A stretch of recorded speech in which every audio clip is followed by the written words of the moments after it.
Hello and welcome to Husky Huddle. I am your host, the best podcast host in the universe, Steve Cully. Coach Schuman will be with us momentarily. And with us today, our very special guest, our expert Chris Mortensen analyst, Joe Vilano, former coach at Harvard and Cornell and teammate and friend of mine from the University of Connecticut. Welcome, Joseph. Cully, thanks for having me back on. This is exciting, man. Since you guys started having me on, we've been on a great win streak, and I can't go back now. I know, right? I hate it. I hated it too because I became invested. I had been uninvested for so many years, Same. and then they brought me right back in. And I went to a couple games.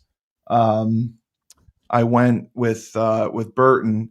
I was I was at the last home game against Georgia State, and then I was also up at Temple. So that is how I got to see Christopher Stasitis. Oh, nice. And I got some gear, because he's got the best job on the planet as the basketball czar, director of equipment. You should see all the stuff that they have.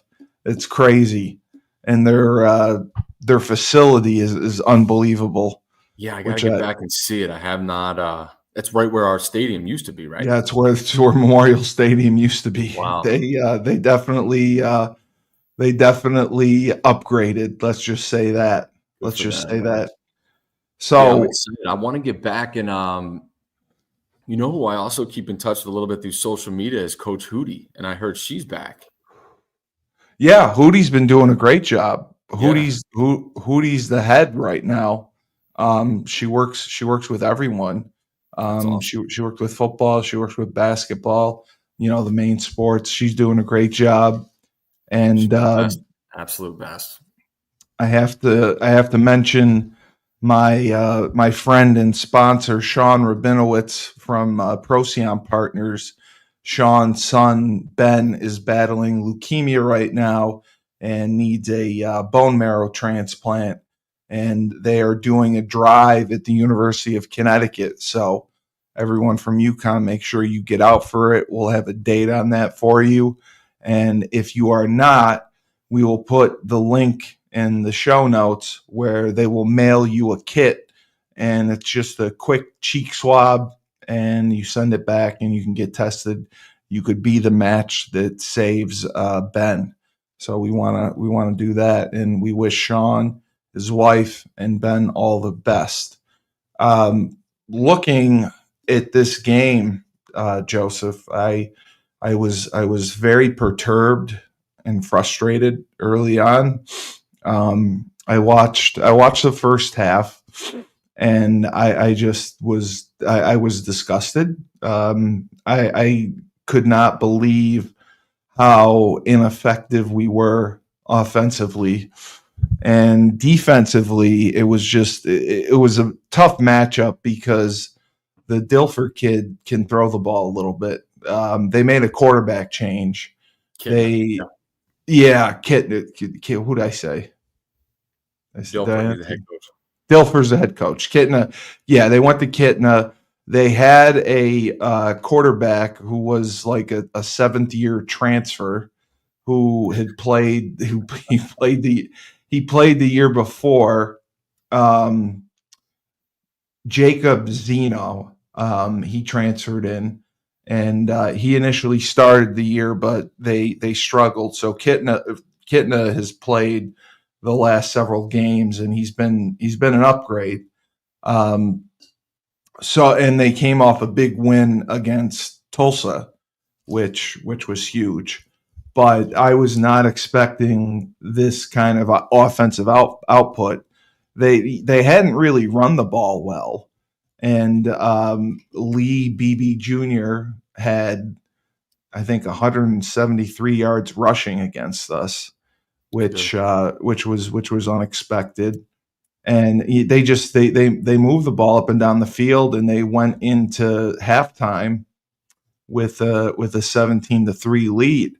And it's funny just because we've preached starting fast, but we really are a second half team. And we I don't know what happens, but we come alive in the second half. And it started, we scored, they got a field goal, and that's kind of when I almost turned the game off. I believe it was 23-10. That was the deficit, and we had it was a third down play. Evers got hurt, and I think they had to punt after that. Yeah. So I was kind of expecting the worst, but Joe Vilano comes in, and a quarter and a half, he's 5 of 12 for 72 yards, and he throws 2 touchdowns. And he likes Josiah Gavings. He had 6 catches for 52 yards, and he had 1 touchdown.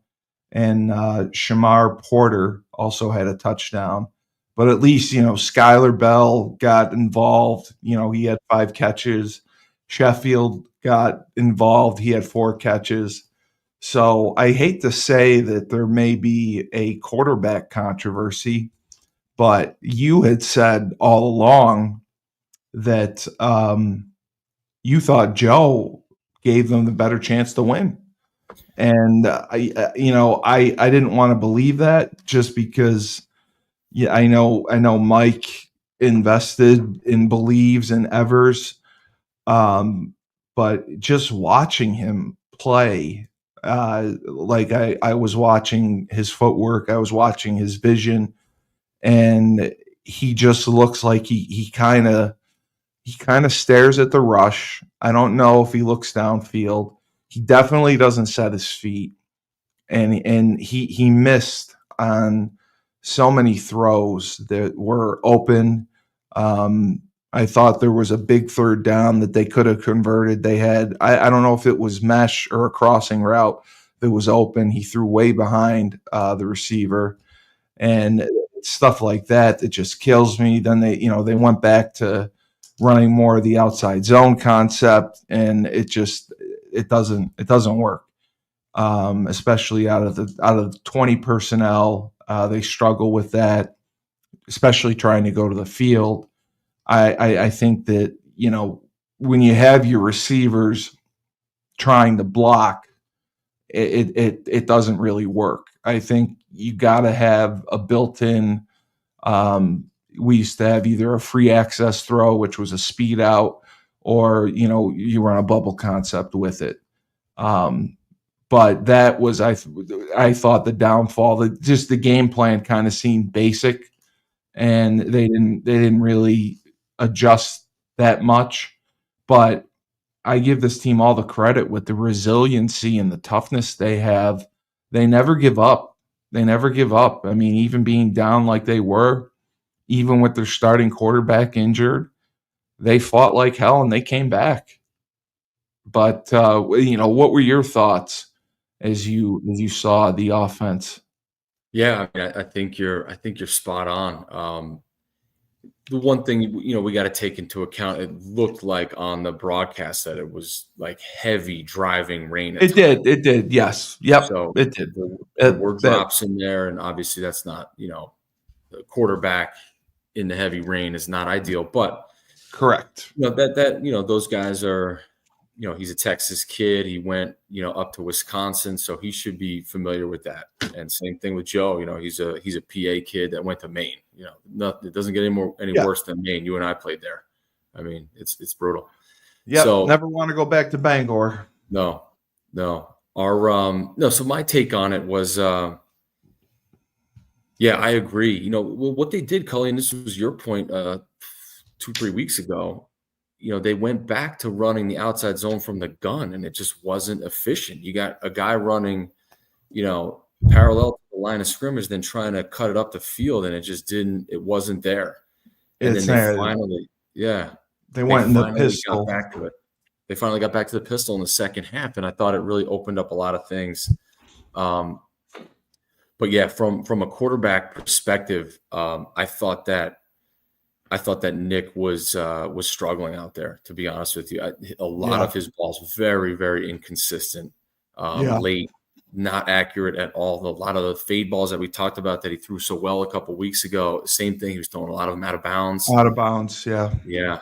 He didn't So give his receivers a chance to make a play on it, and that's the biggest thing. You have talented receivers, and you're not giving them a chance to make a play on the ball.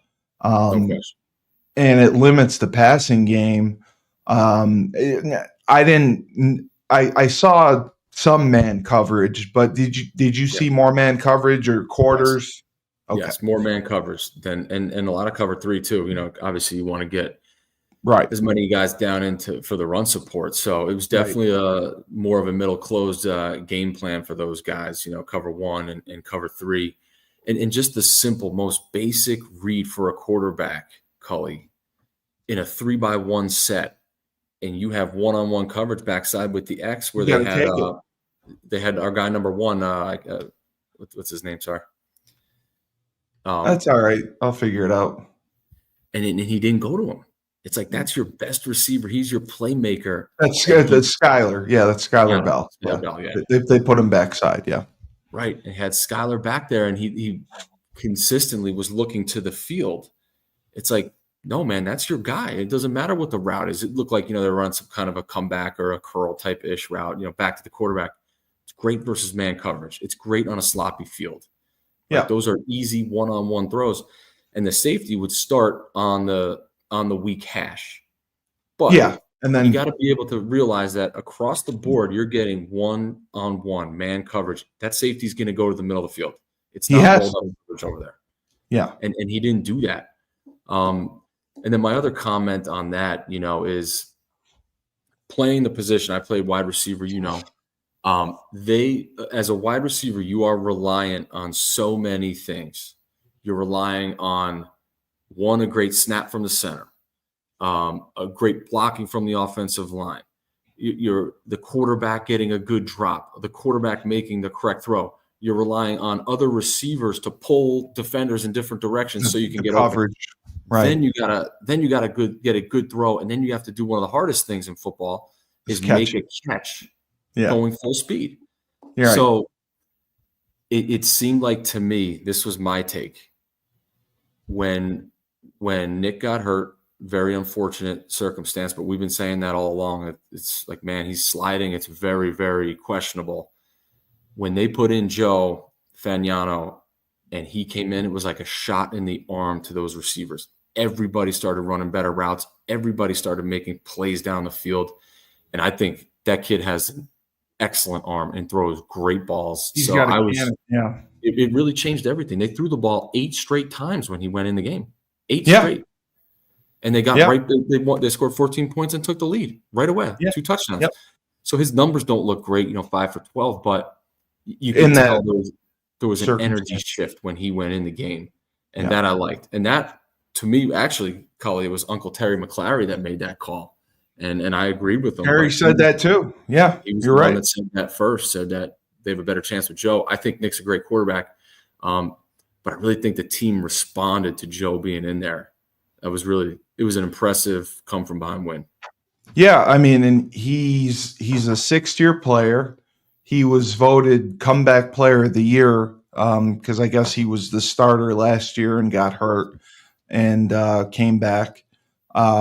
They bring in Evers, obviously, and he's getting paid. He's on an NIL deal, and they had expectations from him. I mean, he went to Oklahoma and he was a big time recruit. Transferred to Wisconsin and didn't see the field there. Comes to Uconn, and there's pressure on him to be the guy.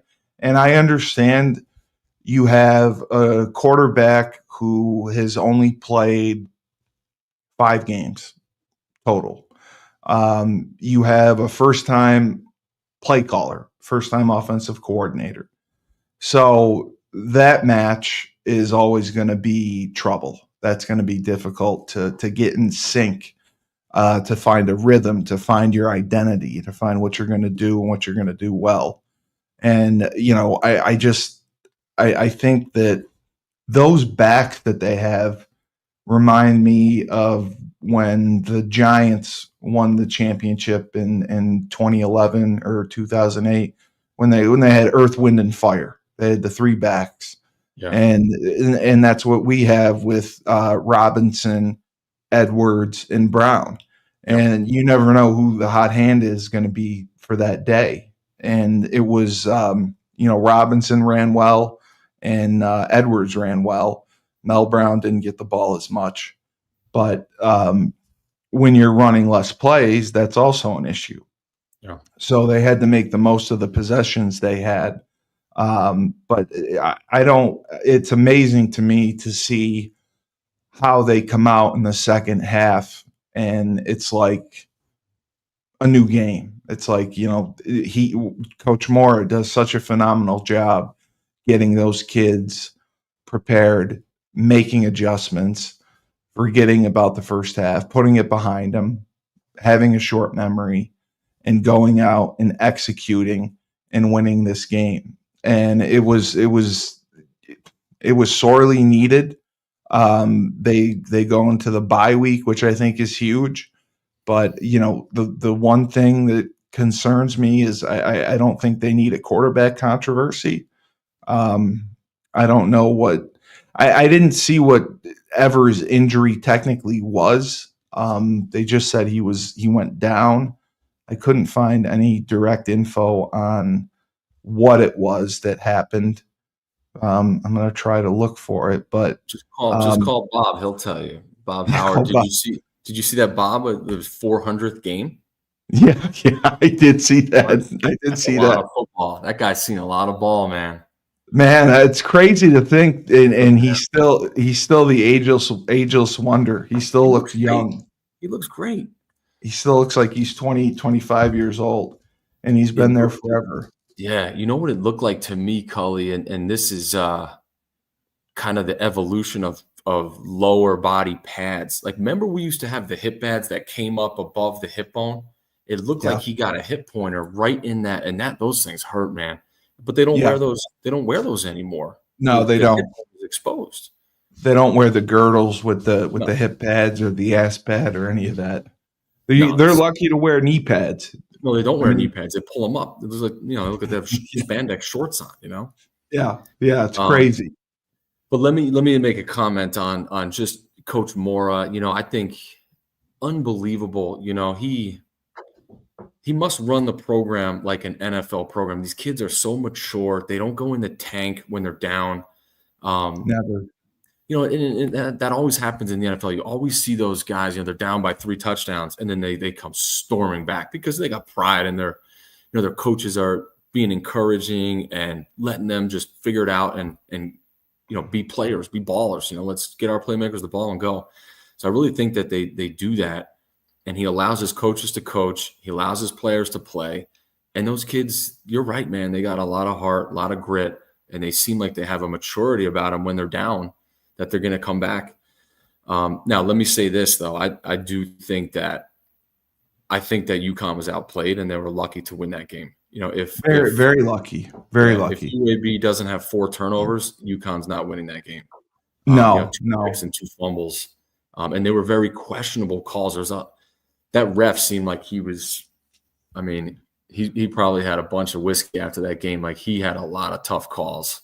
Yeah. And I don't think he made – there was a couple calls in UConn's favor, but then there was a couple calls that weren't in UConn's favor, like the one that the touchdown or the incomplete pass where the guy had his hand underneath it. That was, to me, clearly a touchdown. And there was a roughing the passer one I thought was touchy. Nonsense. The officiating across the board this year has been a point of contention, and you can look at the BYU Utah game for that, where the AD shows up at the press conference, and the AD had quite a bit to say about the officiating, which I thought was hilarious. Yeah. The AD was just like, they stole the game from us. We won. It's bullshit. Yeah, it was great.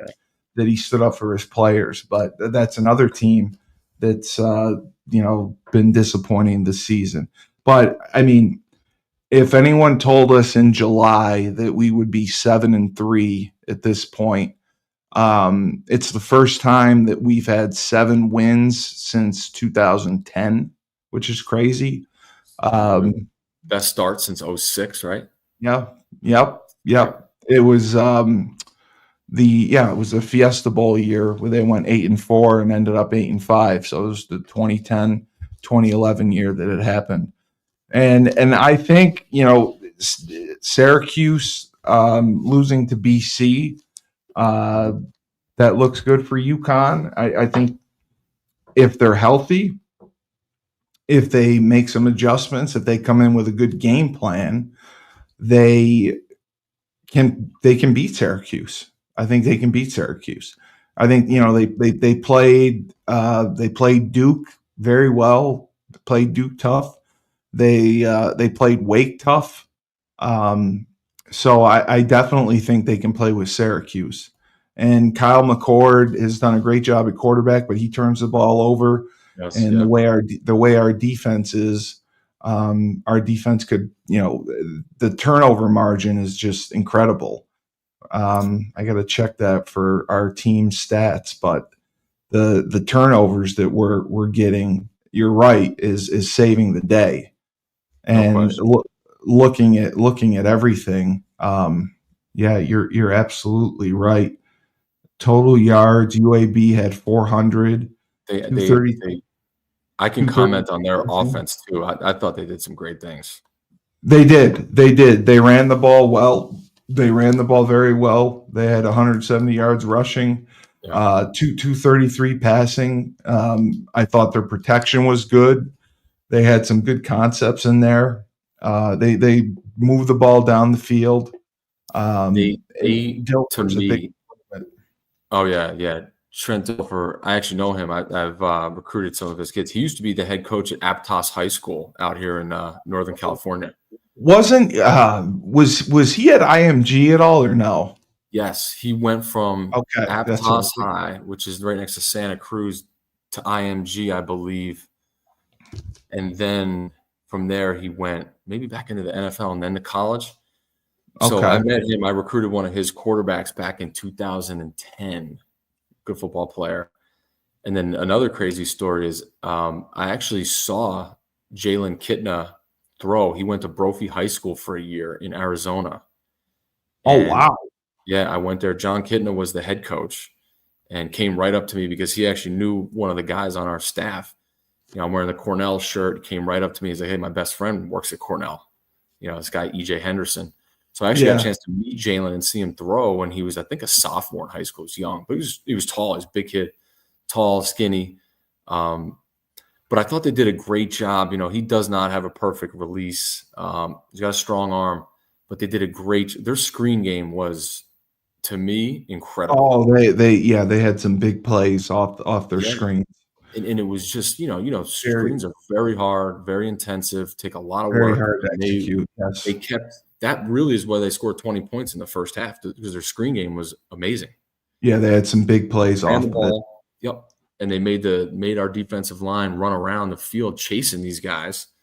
And it really softened things up inside, and they ran some good inside zone.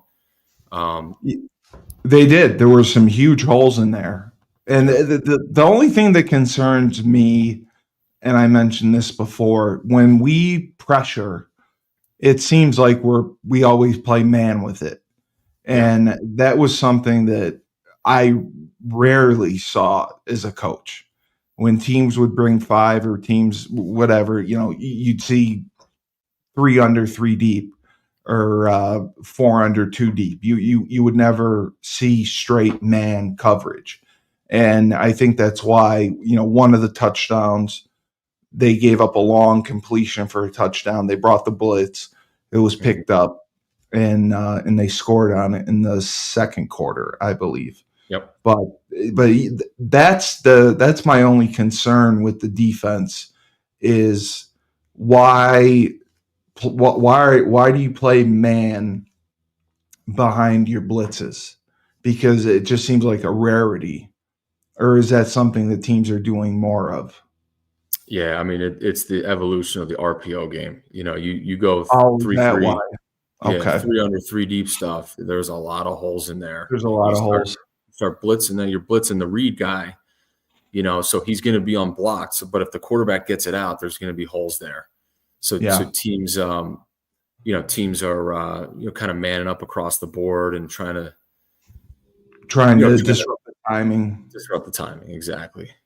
So then it's like, okay, well, my read is blitzing my face, but the receiver is not technically Is open. that He's covered. right? It's Right, a because it's game. man. Yeah. So And it's amazing to see too that Figiano and I think he may have played 4 games this year.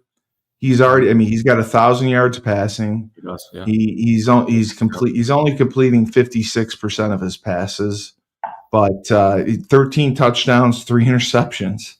And Evers, who has been the starter, I believe he's played in more games. 918 yards passing, 54% completion percentage, and 5 touchdowns to 5 interceptions. So, I mean, Joe Figiano played primarily. It was Merrimack, it was Buffalo, FAU, I believe, were the 3 starts that he had before Evers came back. I know Temple. He played too. He played Temple. So he had those 4, and then Evers came back, and it was Wake. And that's right. No, he played against Duke. He was there against Duke. Yeah, And they took Duke to the wire. I mean, it was a good game. and rushing wise, they had 2,000 yards rushing as a team, which is incredible in 10 games. 2,000 yards rushing. They're averaging 5 yards a carry, and they've scored 19 touchdowns. Robinson has 645.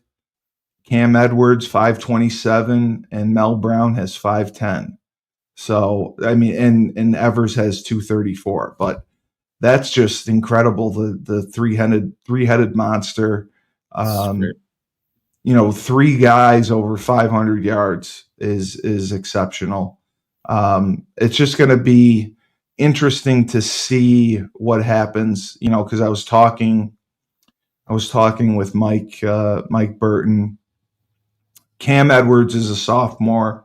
Robinson transferred from Charlotte and is technically a freshman. Mm-hmm. Skylar Bell, I believe, is a junior. Okay, so he's got 1 more year. They're losing Sheffield. The transfer portal opens in 1 month, and this is going to be the first year that television revenue is going to be part of everything. So now teams are going to be capped at, I believe it's $20 million for the television revenue that they can dole out on top of the NIL money. So it's going to be even harder to compete for Uconn without getting into a conference. Gotta be in a conference. Yeah. And if for some reason they can finish out 9-3 and go to a bowl and go 10-3, that'll be amazing. And their schedule for next year, they're not playing the Michigans, the Tennessees, the Clemsons of the world. They're playing teams that they can compete with. I know it's not as sexy and attractive on paper, but winning cures all. And I think that combined with the basketball program has to make us attractive to a conference. It has to. It has to get us in, because long term, financially, I just don't know how we can survive. I don't know how we survive without it. No, yeah, you go back to the 1 AA. You're going to have to. CAA. that's what you do, or that's what you'll have to do. But really, I mean, if the ACC is smart, I agree with you. We have the 2-time, back-to-back national champ basketball team. If you don't want that, and you're on the East Coast, like, come on, man. Like that's to me the natural fit, like we talked about before. Yeah. And that would be great. That'd be awesome. And the only reason like it's being held back is the revenue in basketball isn't close to what it is in football. No. The revenue primarily comes through March Madness. Right. Football makes the world go round. Mm-hmm. So that is why it's important to show that, like, I honestly think with a competent quarterback and better quarterback play, we have the skill set right now. We have the players right now to compete in any of the Group of 5 conferences. I think it's obviously going to be a transition to a Power 5 conference, but we can be a Boston College, we can be a Syracuse. You play your non-conference games, you get your 4 wins, and then you do what you can in your conference, and you get the 6 wins, you go to a bowl game. I think we're capable of doing that.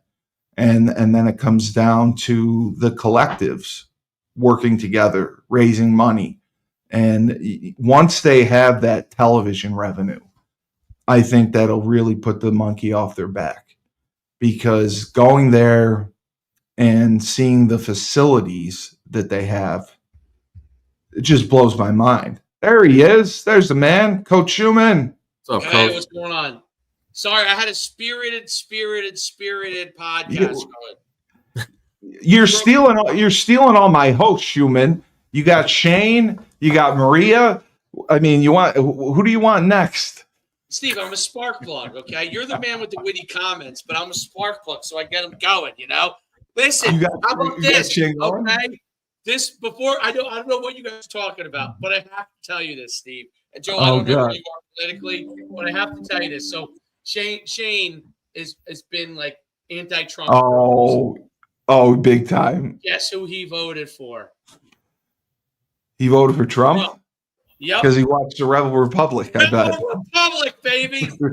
The Rebel Republic turned him around. Because we talked about the issues, you know what I mean? Yes. I think I've sent Joe the Rebel Republic. I don't know if he's watched it or not. No, I gotta watch it. Send it to me. I'm writing it down. The Rebel Republic gets a little out of hand. It's fun. It's the greatest thing ever. And, it is. It's way more fun than football, even though I love football, Joe. It's caused a firestorm in Massachusetts where it airs on the radio, and the owner of the radio station is a black man from Holy Cross, who is a Holy Cross legend, and it just happened. Player, right? Was he a basketball player or football? Yeah, he was a basketball player. He was a basketball legend. But Frank, one of our other co-hosts, went on a tirade, and on Moneyline, the other sports show we do, and basically Ernie heard it. Ernie Floyd, the owner of the station, he's like, "You want to do a political show?" I'm like, "I don't know if you want to do it with these guys in Massachusetts, it may not work." He's like, "No, I got a pretty good response. I think it'll work." So we started it.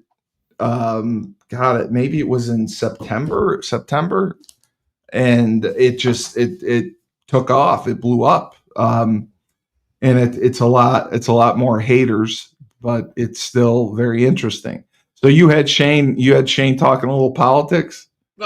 Briefly, but basically it was for him. It was like, it was basically the issues. It was the ability to, inflation and those kind of, I mean, he didn't go into all of it, but he just touched on a couple of the things. Yeah. But I was shocked because I brought it up. We were talking about Deion Sanders. And he said, Deion Sanders, does things the way he wants to. He's like your boy Trump, It says, I said, if that's the case, I'm voting for Deion Sanders. Right. And then he goes, I said, obviously, you know who I voted for. I said, you know, and he goes, do you know who I voted for? I'm like, I think I do. Yeah. He's like, I voted for Trump. I said, what? I almost fell out of my seat. I had a heart attack. I almost had a heart attack when he said that. He's in Delaware too. What is Delaware traditionally? Democrat, Biden country. That's where okay. That's where. That's right. That's right. No, I was just curious. Joe's in the biggest Democrat state in the I know. Joe is in Cali now. Joe's in Cali now. It's crazy. Though. I'm in like the Texas of California though. It's like it's cowboy country. Yeah. What town? Folsom. Oh. Okay. It's the best. Yeah. You guys would love it. It's the best. I spent a lot of time in California for many years, but I haven't been back in a while. Yeah, well, we used to run all our events. They ran their camps there. A ton of camps. We used to run them in San Diego, the Inland Empire, Los Angeles, like a couple of them in that area. Mm-hmm. We used to run them in San Francisco, Sacramento. We did Stockton. We did Fresno. Wow. We used to, at one time we were doing like 7 or 8 camps in the state of California. I think Riverside we did. I mean, we were doing like 7, 8 camps in the state of California in a year, just in California. Legitimately, how many camps overall were you doing per year? At one point, I was doing like a little over 100. Oh, my good God. Yeah. Logistically, that's got to be that many. We'll probably still do 30 or 40, I think, in the spring, something like that. But I don't really do like we don't do that compared to what it used to be. We were running like legitimately like 100. You know, it used to be like 7 or 8 camps every weekend for 20. I don't know if it was 7 or 8, but it was like I remember it was like at one time 22 weekends straight. Oh my God! It would be a full weekend. Wow. We used to do, I'm thinking back, but this is like when we started to really grow, like 2008, 2009, I think we would go somewhere on Friday, do like some combine prep Friday night, or whatever place we're at. We would run a camp Saturday morning, usually 2 sessions. They were real big back then. And then we would hop on either a plane or drive to the next location, get to the next place, usually around midnight, run a camp Sunday the next day. You were hustling. Jeez. Oh, yeah. Oh, my God. My dog just broke his leash. That's all right. But, yeah, so he's out of his mind. But I'm guessing he's to go to the bathroom. That's what he's doing. But, yeah, it was crazy. And we used to do we were everywhere. Like legitimately Hawaii, legitimately Mira's a cool guy. What do you want to know? We can hear you, Mira. We legitimately, like, we did Hawaii. We did Alaska at one point. You went to Alaska? I did not. I had a team of guys. So I had a team that a guy that went to Hawaii. I had a guy that went to Alaska. But we ran in Alaska. That's how we got Marcus Mariota. Oh, I didn't know that. Marcus Mariota was at our Hawaii camps. He won like every award imaginable at that camp. And but logistically, isn't it difficult because you have to rent the facility, you have to have insurance, you have to book it, you have to market it, you have to advertise it, right? Yeah, we grew really. At one point, we had like 15 people in an office, you know, like booking all these things and marketing we were literally. It was the biggest thing there was at the time. Like, no, I know. That's how you know everyone. That's what camps were big because Nike even was running like 20. 25 camps. I think Under Armour was probably running like 20 at the time. You know, Rivals was running a certain amount of them. So it was kind of like a thing. Then the thing that changed was the beginning of the end. Was the one-day camps, right? When Jim Harbaugh ran the satellite camps. Satellite camps. that year ago, you remember that? So when he did that, when he ran those satellite camps, I went and attended one just to like see what it was like.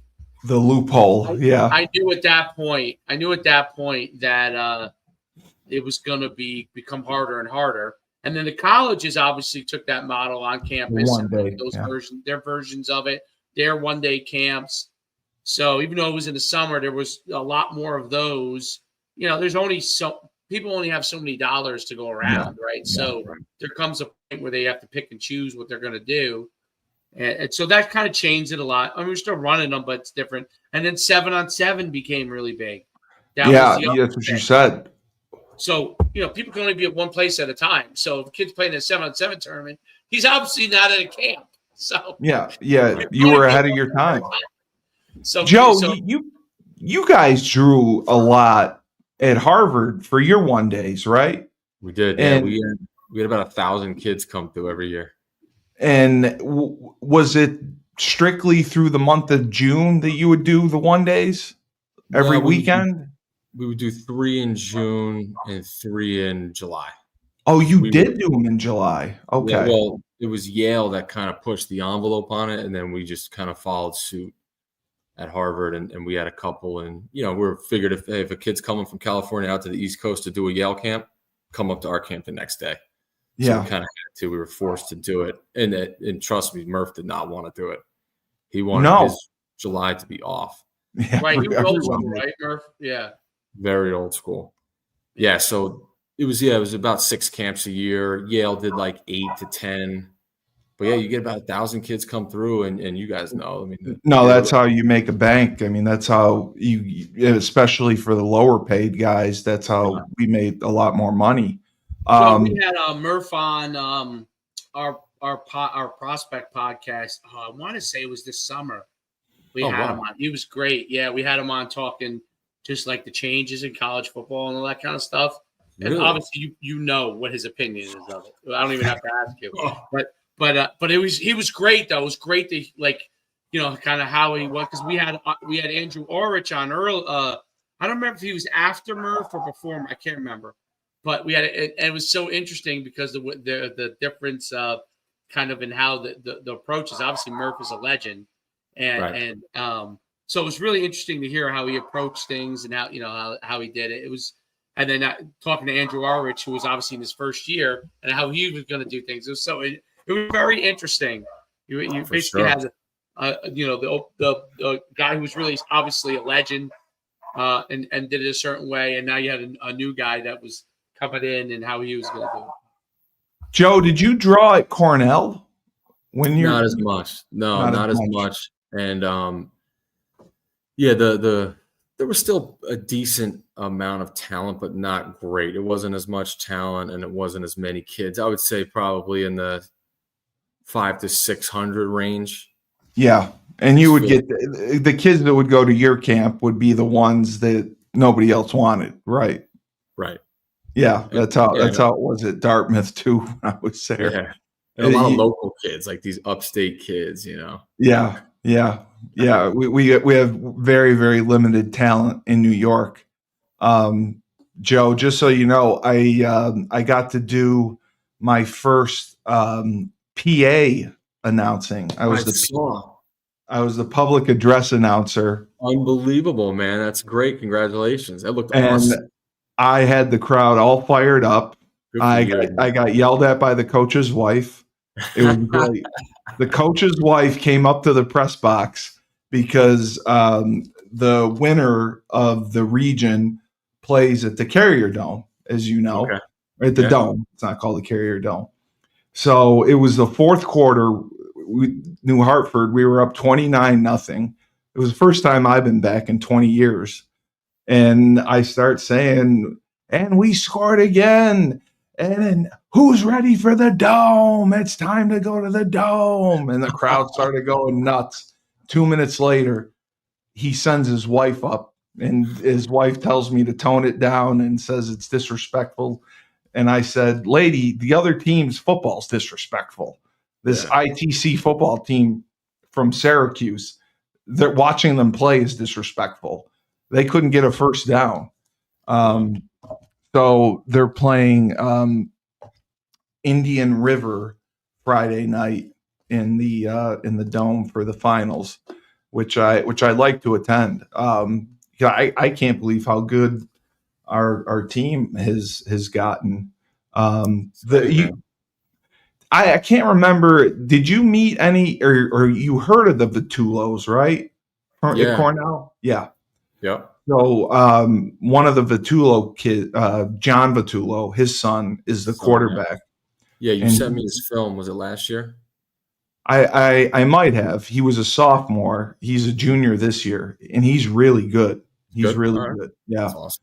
He's really good. He's just a little short, but he was really impressive. They had a good running back who's on the verge of rushing for 2,000 yards, which I couldn't believe. But I mean, they tend to lose when they get to the tougher competition. They've lost in the finals the last 2 years, so it'll be interesting to see what they do against Indian River. But where's Indian River? Joe, Indian River is a place you never ever want to go. It is Utica. It is probably 3 hours north. It is right by the Canadian border.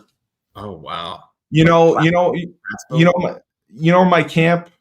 Yeah. So instead of going to my camp, you stay on that road, that freaking small Route 28, and you just keep going north. Wow. And then you eventually run into Indian River like two hours later. It's a miserable trip. And they're like the only Class B team out there.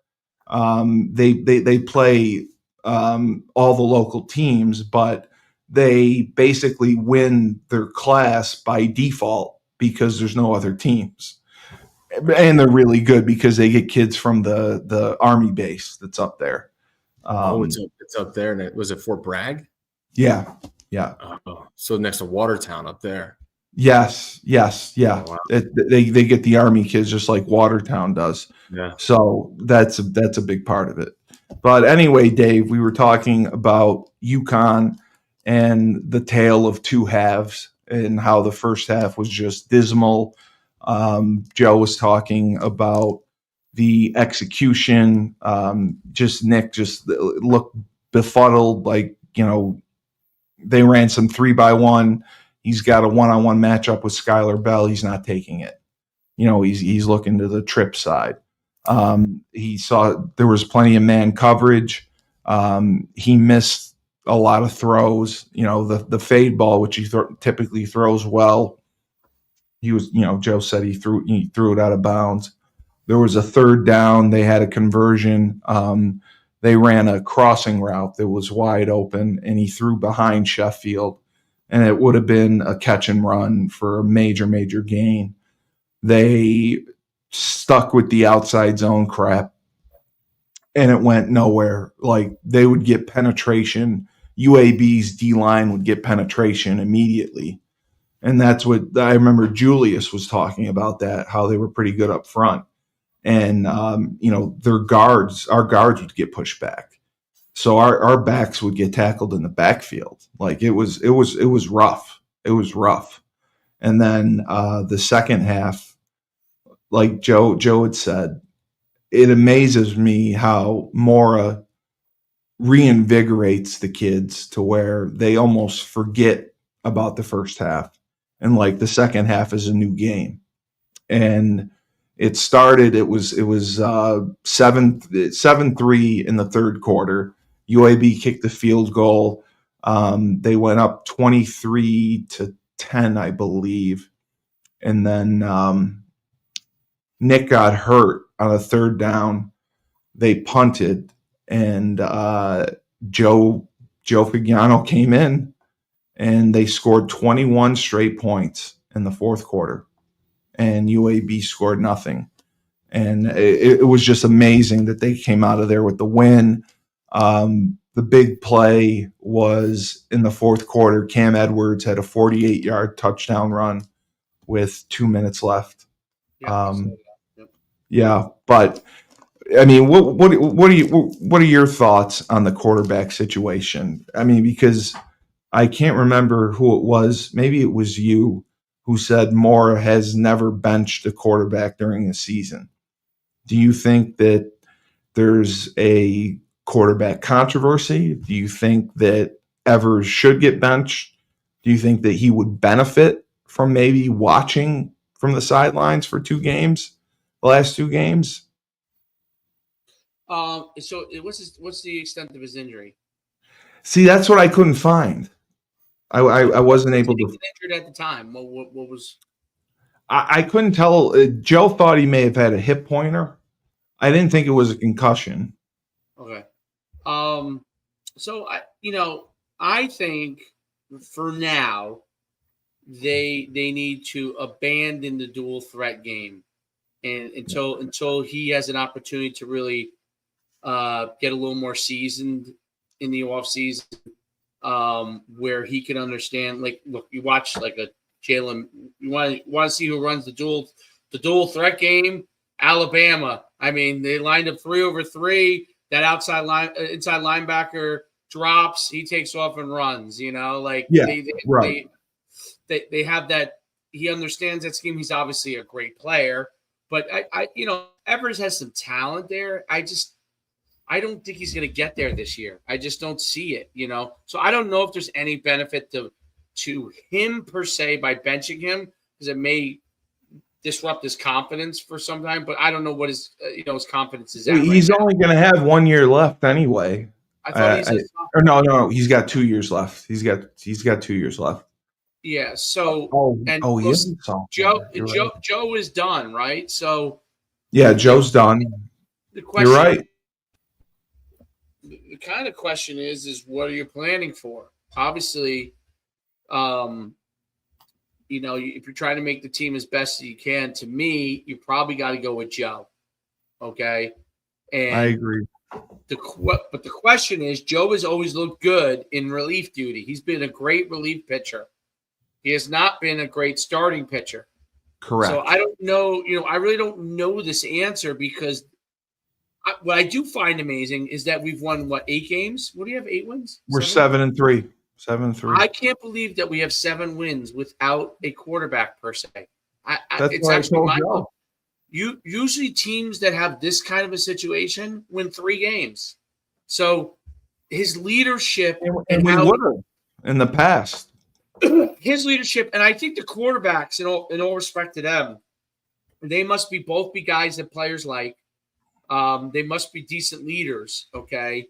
Obviously, Mora seems to be an excellent leader with this team, and everybody else kind of rallies around what their weakness is, which is usually the opposite of what happens with a lot of teams when the quarterbacks are struggling.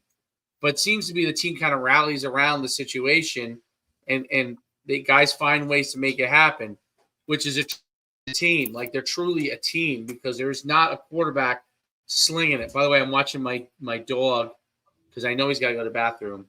He is biting a DVD. It's one that I need, but I'm not going to bother with him right now. He's biting a DVD case, ripping it open.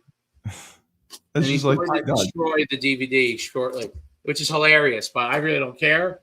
You can run and let him out if you got to run and let him out. No, I just find it hilarious what he's doing when I know he's got to go.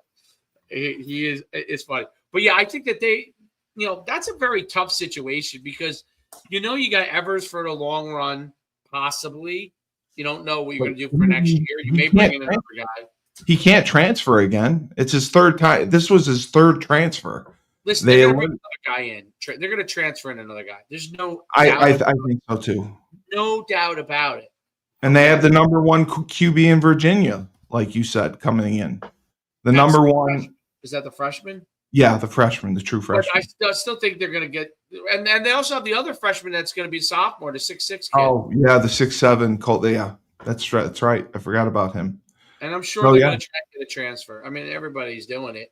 So, but the question is whether they see him long-term. If they see him long-term, I don't know if it makes sense to bench him.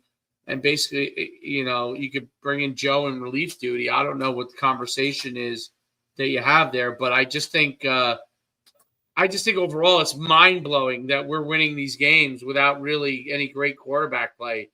Well, like the Trent game Dilfer's back there, a quarterback for when the Baltimore Ravens won the Super Bowl, kind of reminds me of or Brad that. Johnson. Yeah, you're right. You're just right. Manage the game, don't screw it up too much, and we'll play good defense and try to make things happen.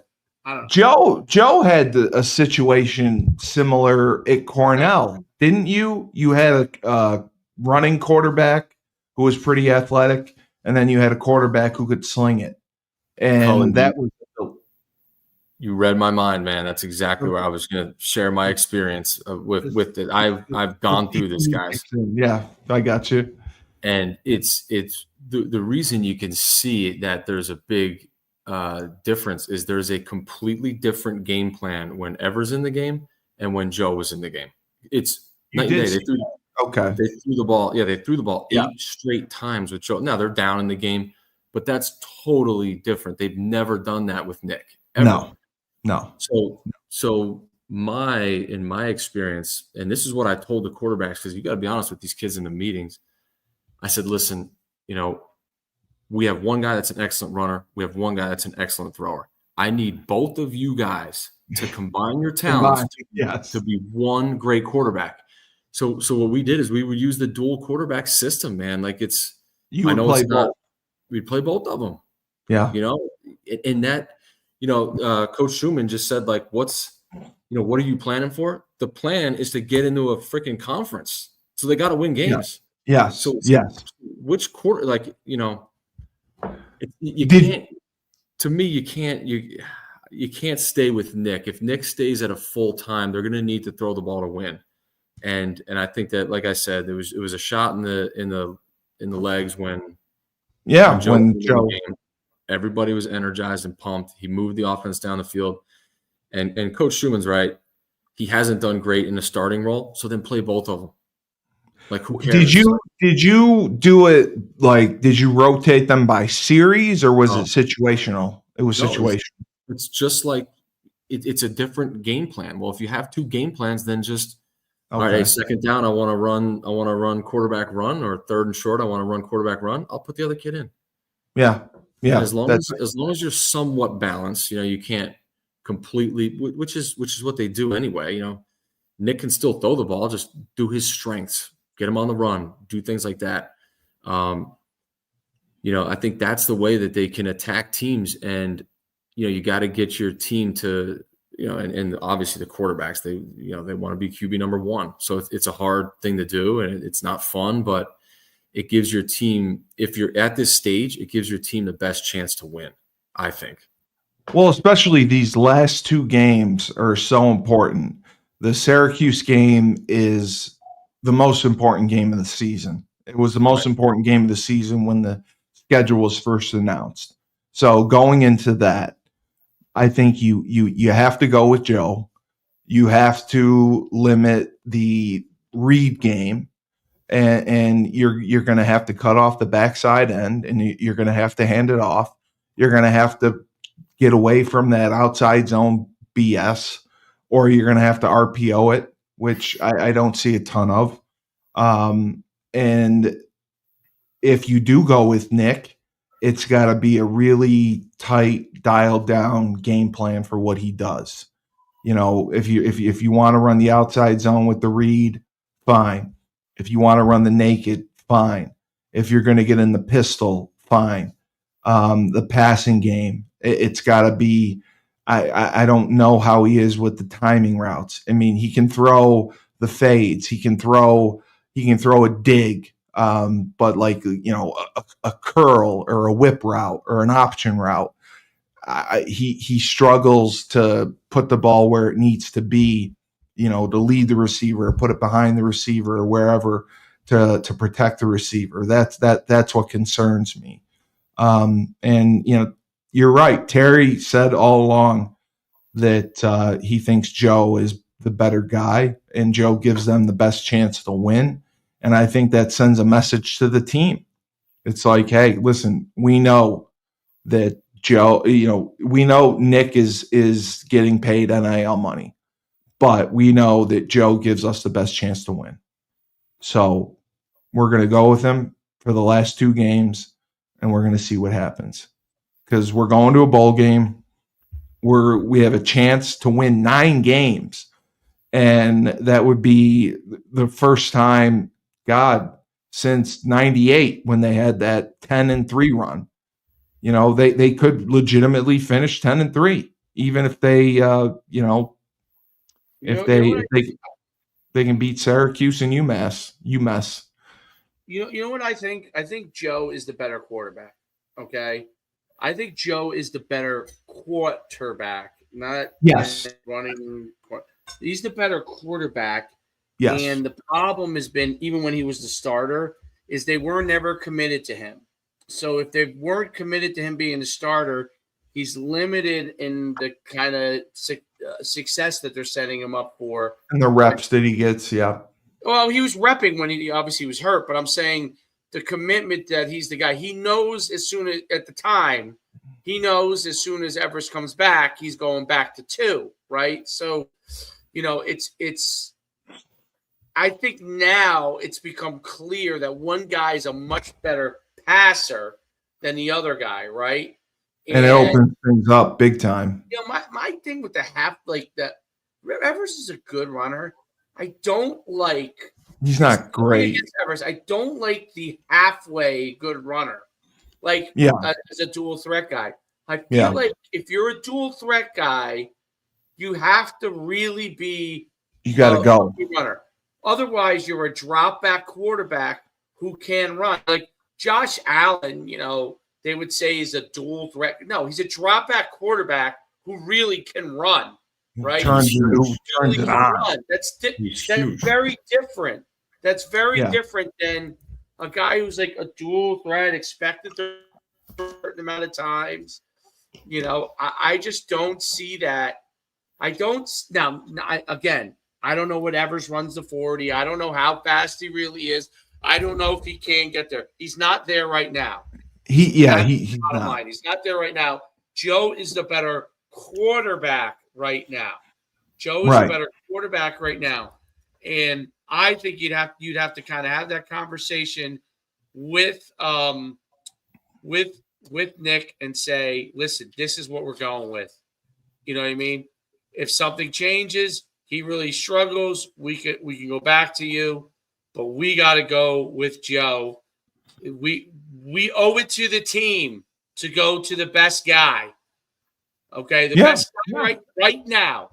It does not mean that 3 weeks from now, Evers has not become the better guy. It means right now we're committing to Joe being the number 1 guy. Joe's the guy. Joe's job now, and it's up to Joe whether he continues to have that job or he loses that job. But Joe, you're not replacing him because he deserves a chance. Yeah, he's not replacing him because he's hurt. You're replacing him because right now you're the guy that's playing better. We're riding you until you prove differently. That's what I think should happen. Joe, do you think they've had that conversation with him already? Do you think that Monday or Tuesday they watched the film and made a decision already on what they're going to do? Or are they going to say, hey, you guys are going to split the reps in practice and we'll make a decision next week? Yeah, I don't know if you open it up to a competition right now. I agree with Coach Schuman.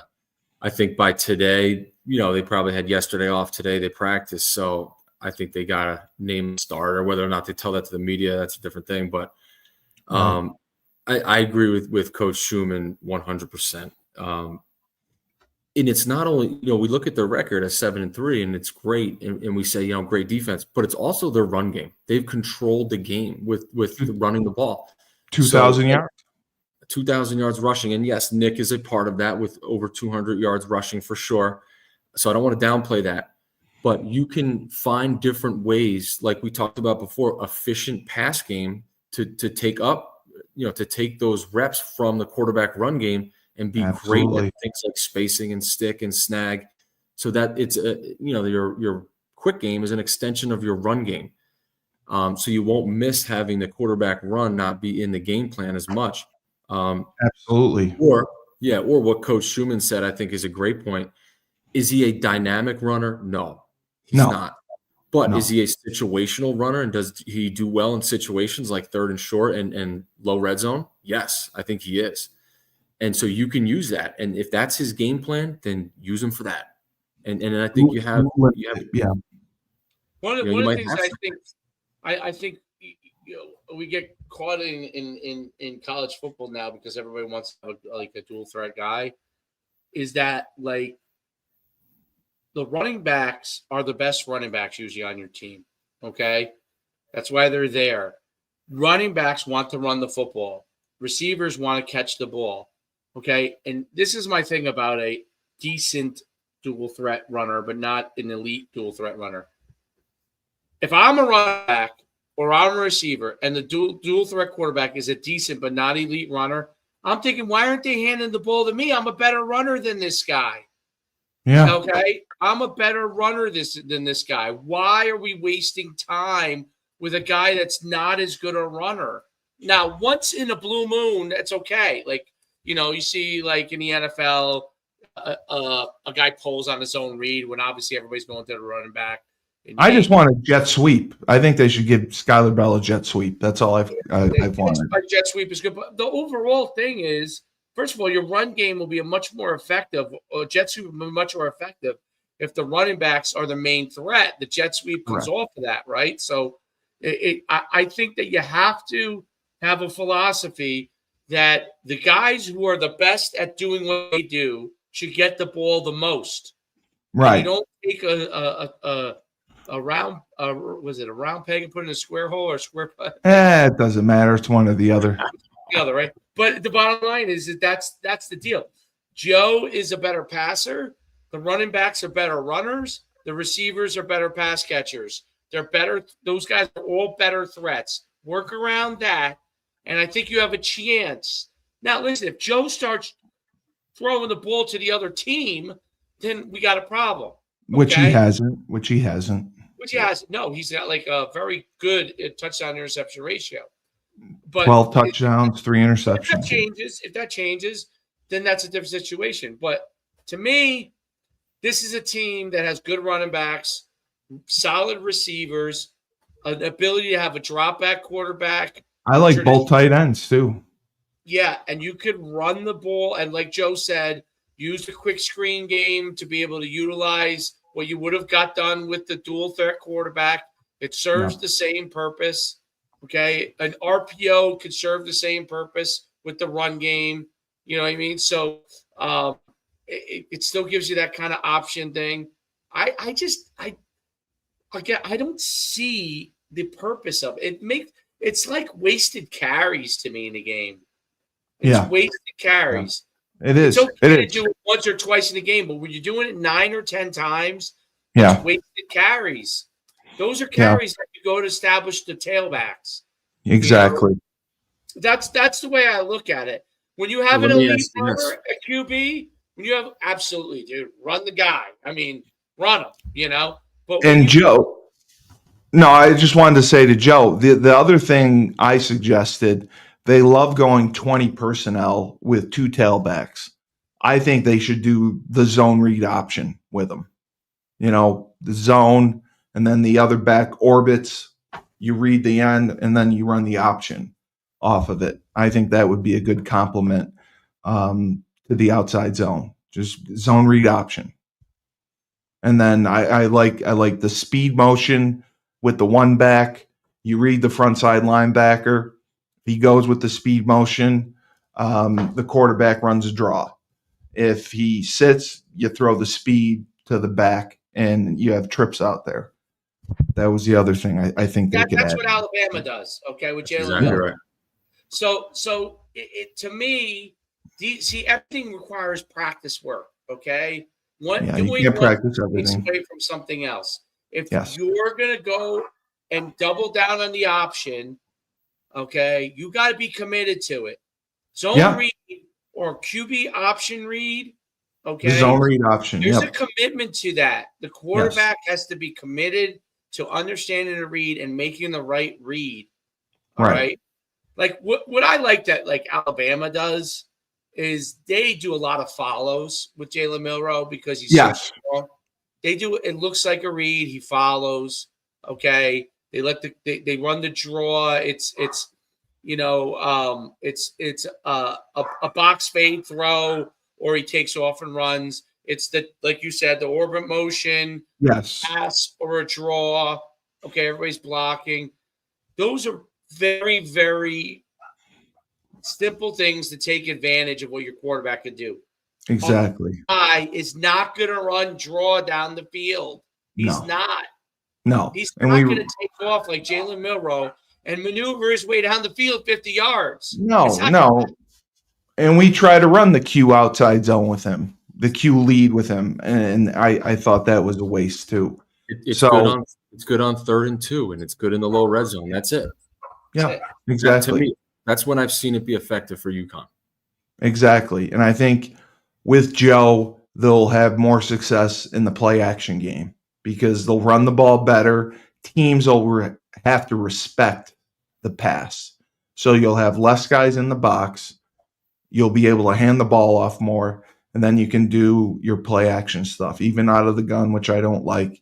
You can still phenomenal point, by the way. That is a huge point. It allows for a real play action game, play action game, which I think for UConn will be very valuable because of what you said. The running backs are good. Earth, wind, and fire, baby. Bad Earth, wind, and fire. I love it. That's great. Well, that's what the Giants guys were. They remind me of the Giants guys. That's why I said it. Ahmad Bradshaw, Derek Ward. I remember them. It's more that they're winning these games, and I can't believe it. Bottom line. Let me make a comment from what Dave's saying too, which I think is spot on. You want to get the ball in the hands of your best running back. But now think of this from a receiver perspective. Like before you got here, Dave, we were talking about that when Joe came in the game, there was like this life and this energy, and the receivers were crisp and they were running better routes and making plays.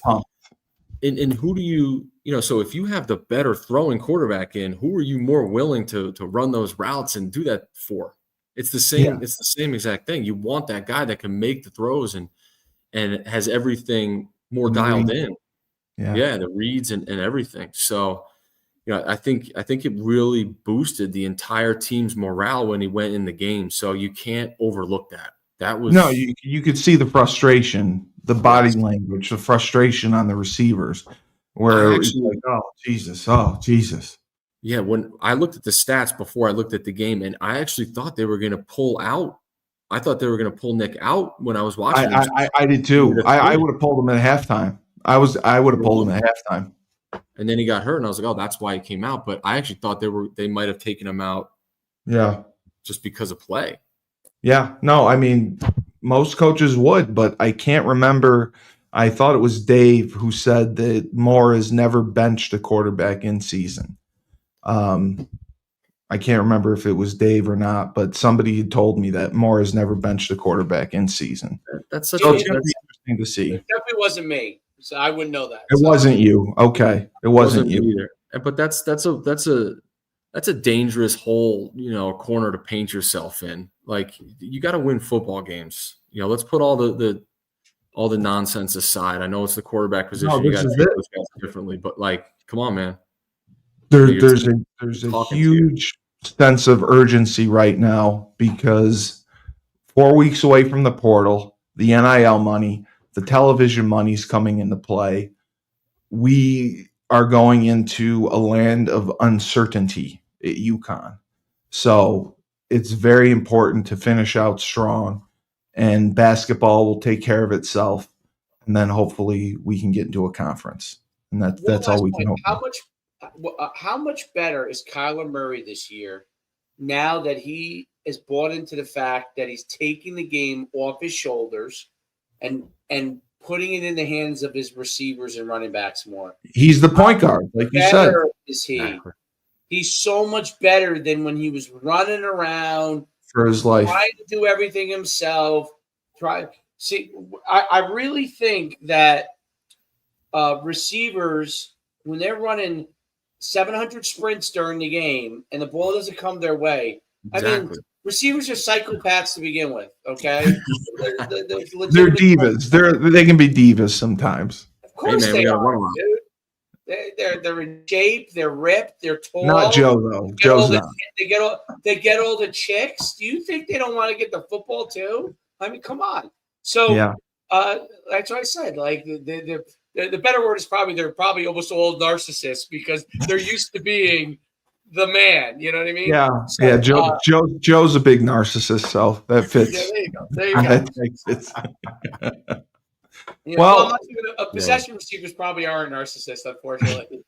Joe caught the last touchdown ever at Memorial Stadium. Really?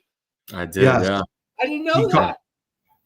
Because we know it was against Kent State. Joe caught the first touchdown pass at Hofstra at Randy Edsall's first game, and then he caught the last touchdown pass at Memorial Stadium, the last game ever played there.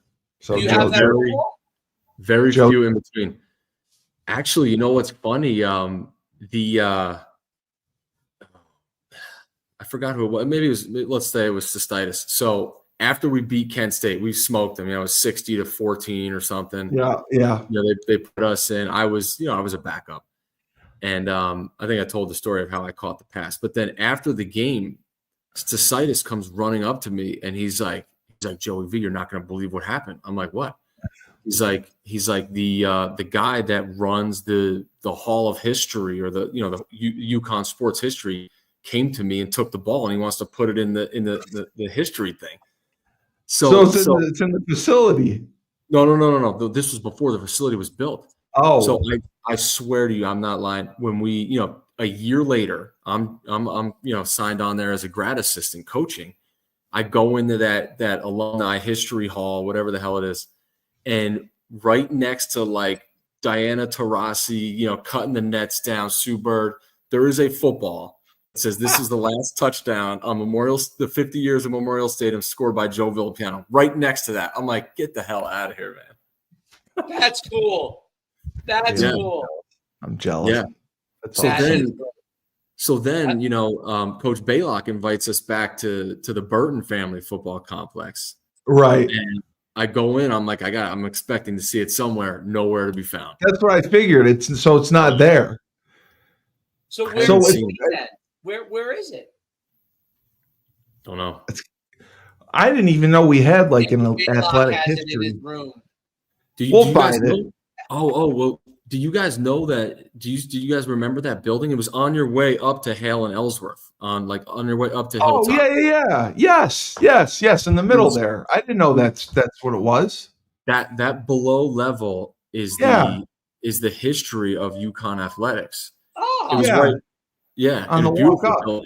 Beautiful. Oh, I didn't know that. Okay. Yep. So all right. That's where it was. I don't even know if that's still there though. We will contact Chris Cystitis and make him track it down. We'll put him to work. That's incredible.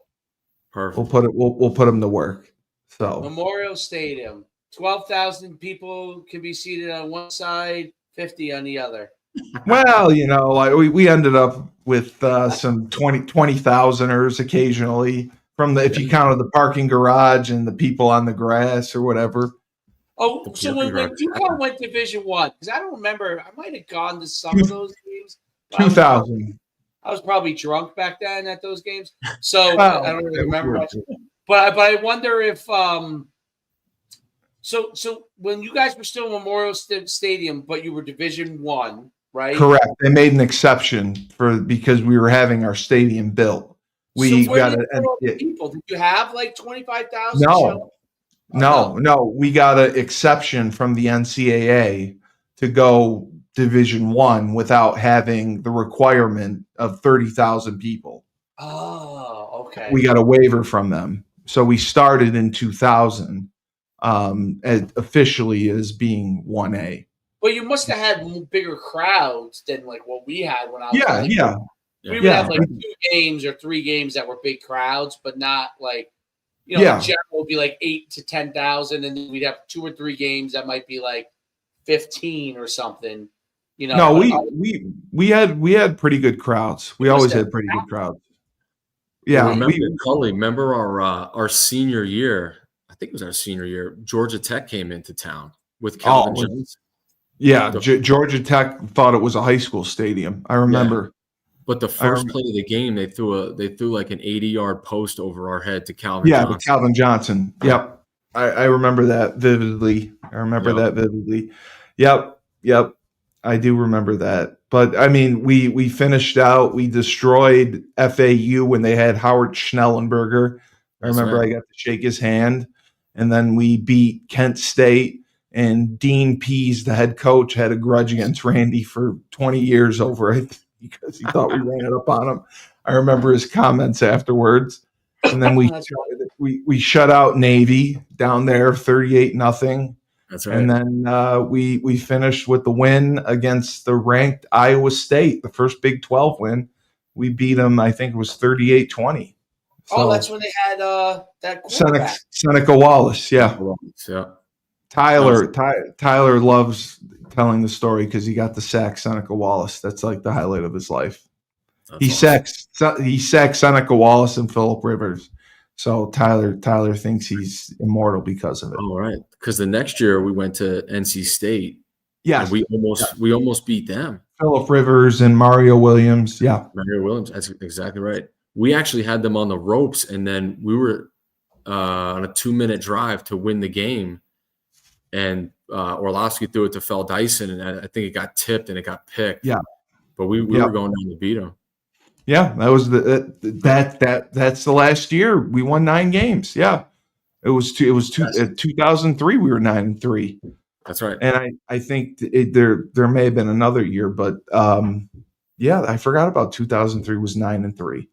So yeah, this could be big. I mean, if we get to 9 wins, I can't even imagine if we end up 9-3. That would be unbelievable. But we'll see what happens. So we'll just have to prepare, and we'll do another one and another show, and get ready for next week. Big week. See what happens. And my prediction was correct from last week, so I'm winning 2 weeks in a row. I'm on fire. Just so you all know. Great job, Steve. Thank you for the contribution. And I got a show with Shane too, so that's great. You warmed him up for me. Now I'm going to get him going. He's laughing the whole time. We laugh and we argue. It's great. He's been texting me all day about how excited he is to come on. So I can't wait to see Shane. That's going to be hilarious.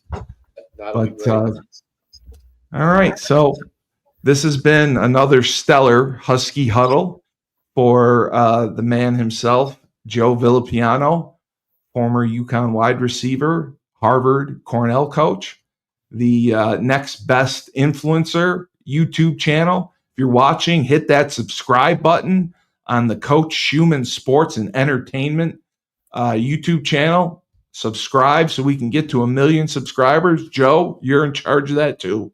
You go there, hit subscribe so we can get there. I'm going to count. You got to make sure you hit that. We're going to hit our 1 million subscribers. And I'm Steve Cully, the best podcast and radio host in the universe. Remember, when life gives you lemons, don't make lemonade. Take 2 oranges and throw them back at life.